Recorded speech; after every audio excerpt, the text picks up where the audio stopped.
Waduh, oh my god. Oh Tuhan.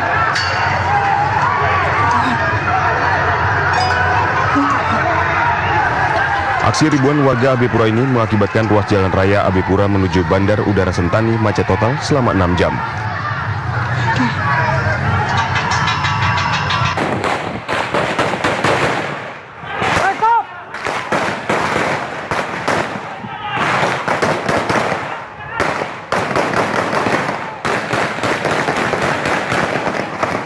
Mereka menuntut agar pelaku yang diduga oknum anggota TNI yang melakukan pembakaran kitab suci untuk segera dihadirkan guna memberikan penjelasan terkait peristiwa tersebut.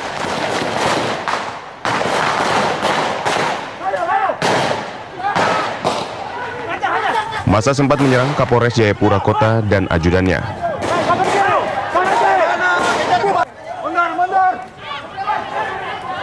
Kamu ini bagaimana orang ini aja tidak punya perhatian.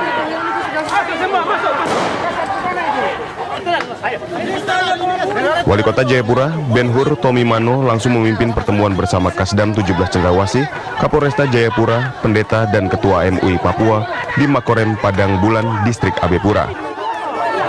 Para tokoh ini sepakat menyerahkan kasus dugaan pembakaran kitab suci untuk diproses sesuai hukum yang berlaku di Indonesia. Saudara-saudaraku, kesempatan ini jangan digunakan oleh orang-orang lain untuk mengecokkan tanah Papua ini, kota Jayapura ini. Jangan sampai pertumbuhan darah terjadi di atas tanah dan negeri kami ini. Saya tidak mau sama dengan Poso, sama dengan di Maluku, di Ambon, yang bertahun-tahun tidak selesai masalah ini. Apakah akan terjadi di kota kami ini? Mari kita serahkan kepada aparat yang berwajib untuk menyelesaikan ini secara terbuka dan transparan. Untuk itu saya minta, mari kita pulang ke rumah kami masing-masing. Saya bertanggung jawab kepada Tuhan, kepada tanah ini. Mari kita pulang baik-baik. Kita akan proses itu. Bisa diterima? Saya harapkan saudara-saudara saya sama dengan saya, bersama dengan kalian juga sama. Sekali lagi, saudara-saudara sama dengan saya. Apa yang tadi disampaikan oleh Bapak Wali Kota sama. Saya juga rasakan itu. Oleh sebab itu proses kita akan jalan secara hukum. Itulah nanti ada petugas kita. Sebab itu berikan kesempatan supaya kita lakukan itu. Berkaitan dengan apa yang dilakukan oleh masyarakat ini kan akan dilakukan pemeriksaan. Ada unsur polisi militer, ada unsur dari juga kita dari kepolisian. Jadi proses pemeriksaannya untuk mencari tahu. Masyarakat tidak bersabar. Bikin cara-cara yang anarkis dengan cara seperti ini. Tentu ini cara yang tidak benar. Jadi ya aksi yang dibubarkan adalah salah satu yang harus dilakukan. Bahwa tambah parah. Kita bisa lihat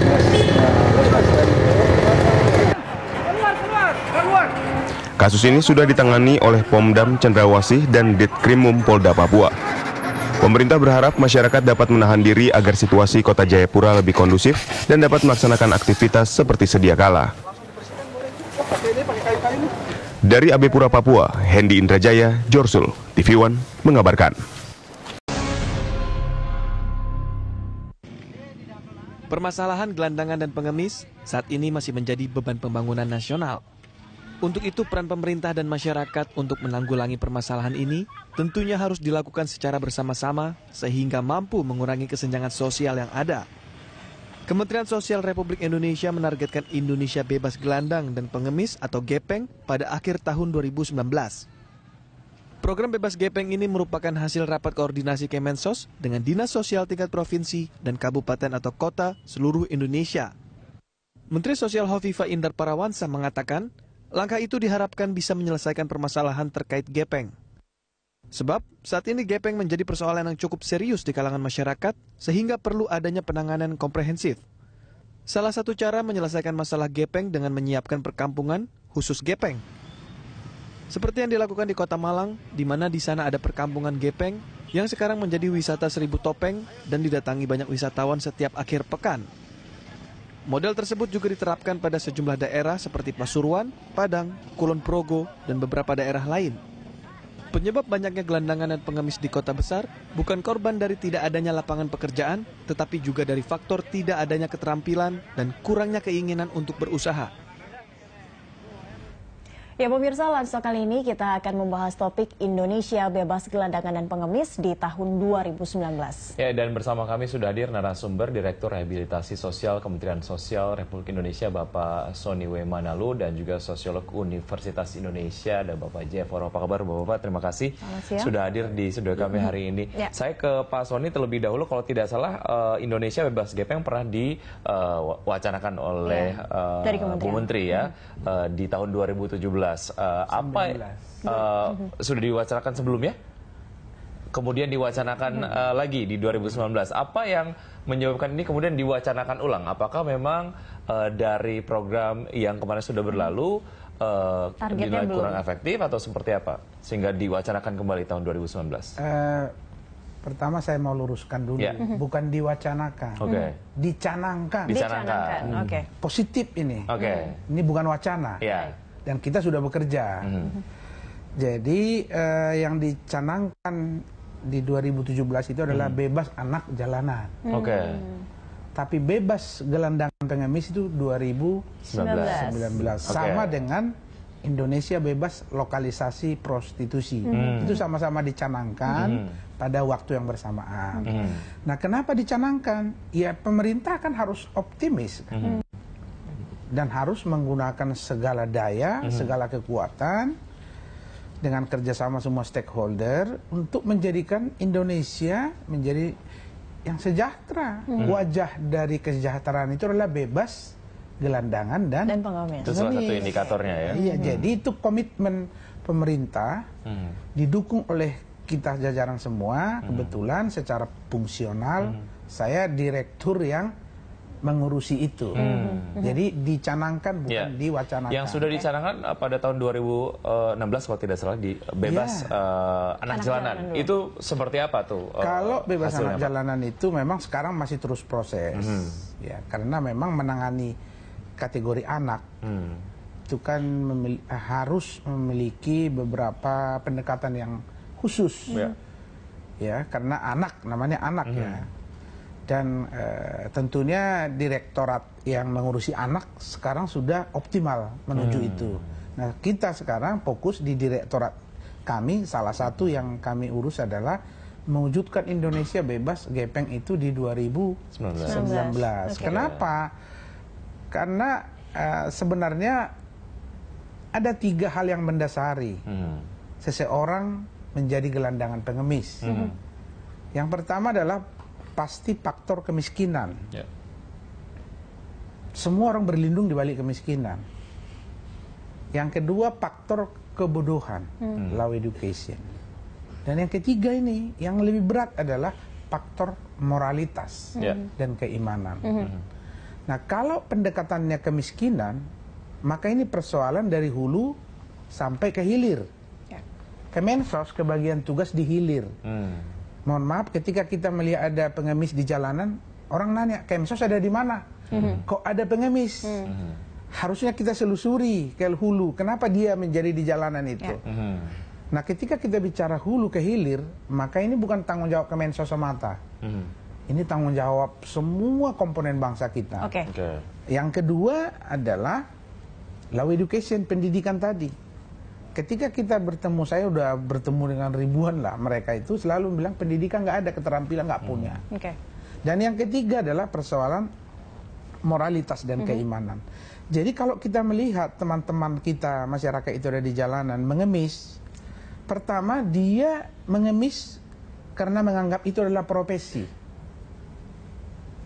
Yang kedua, kalau kita lihat pengemis yang lain, karena itu adalah satu-satunya pilihan.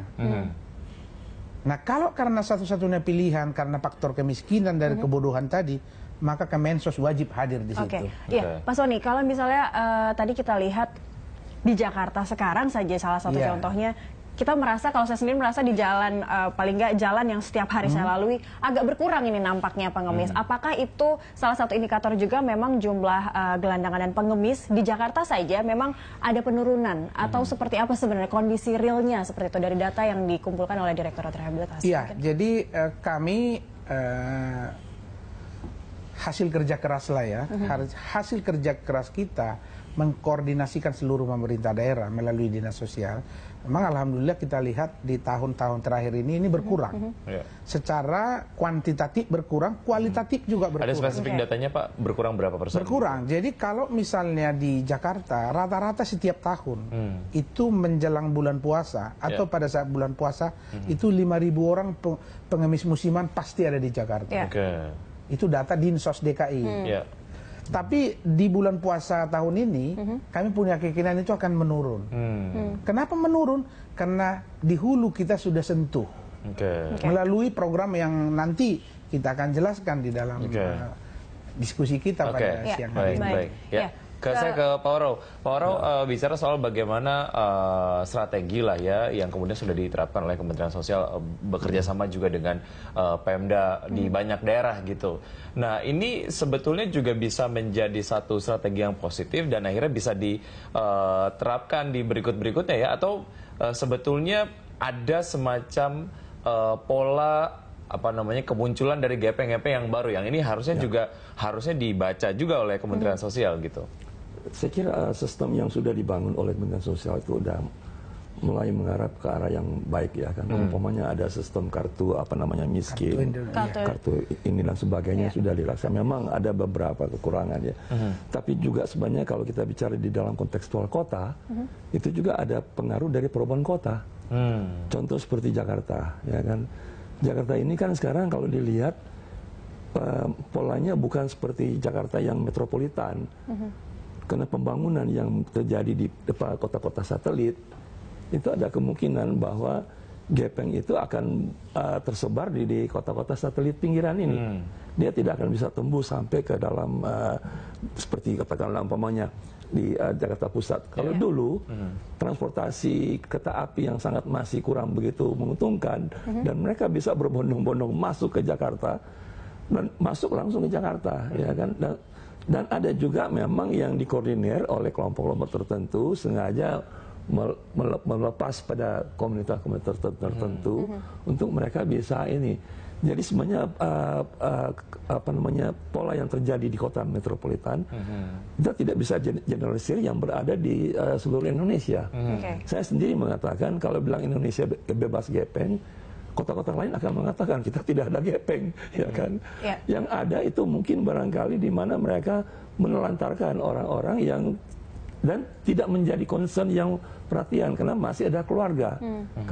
Karena kota besar ini kan ini sehingga orang mengatakan begini ya kan, ini ibu kota itu atau kota besar adalah kayak seperti lebih jahat daripada ibu tiri ya kan. Sehingga orang berani melepaskan seseorang. Tapi kalau di daerah itu pasti dia akan tertampung di dalam keluarga. Nah kalau Jakarta ini, kalau saya lihat Jakarta ini kan sudah banyak kota satelit. Kemungkinan besar gepeng itu akan berada di komunitas di pinggiran-pinggiran kota. Karena beberapa tahun yang sebelumnya saya juga mengamati setelah ada program yang baik pembinaan dan sebagainya dilakukan oleh Depsos dan cukup intensif ya. Itu mereka masuk kemudian di pemukiman-pemukiman. Tetapi untuk masuk ke pemukiman sekarang tidak gampang. Karena sebagian ke pemukiman itu sudah gated community. Anda masuk harus mesti melalui satpam ya. Dan satpam sekarang cukup sopan dalam arti kata. Anda tidak boleh masuk di sini ya kan. Anda silakan Anda ke sana. Dan Pol PP cukup atau mungkin kesadaran dari masyarakat kita juga sadar untuk bisa ada usaha untuk mengurangi jumlah mereka juga dengan cara seperti itu. Yang perlu diperbaiki adalah saluran yang akan diberikan pada waktu menjelang bulan puasa dan Lebaran yang harus kita antisipasi. Jangan sampai kemudian di mana ada seseorang karena merasa diri bertanggung jawab dalam agama, kemudian mengatakan hari ini saya akan open house. Ya kan, dan datanglah berbondong-bondong ke saya. Itu cara yang tidak dibenarkan ya Pak? Itu cara tidak dibenarkan. Kenapa? Karena pengalaman sebelumnya menunjukkan banyak korban. Betul. Karena orang berebut untuk mencari itu, dan itu yang musim gepeng sekarang ini itu, atau musim orang mencari kesejahteraan itu di pinggir kota udah mulai menunggu siapa ini yang di kota besar ini yang akan, dan menjadi hal yang nampaknya itu sah-sah saja karena setahun sekali orang ingin bersedekah ya. Kita masih ada beberapa segmen, kita akan lanjutkan usai jeda, dan pemirsa tetap di Langsung akan segera kembali.